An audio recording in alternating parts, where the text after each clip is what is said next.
So the question is, am I being misdiagnosed if I am diagnosed with POTS, but I'm passing out? And the simple answer to that is yeah.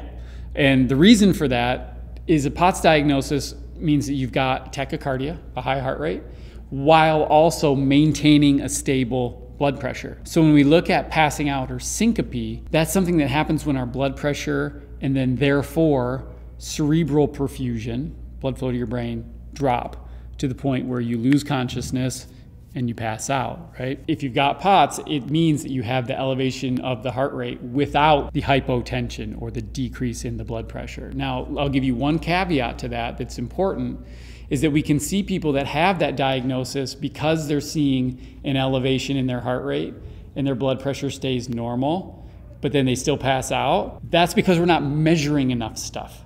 Because in those cases, if that blood pressure is normal, we may also see that cerebral perfusion is dropping. And these are cases that we see more where we're actually obstructing blood flow into the brain. So if we're only measuring blood pressure and heart rate, you could end up in a scenario where the blood pressure looks fine, heart rate's up, but we're not getting blood to the head, we're effectively being choked, and then those people will pass out.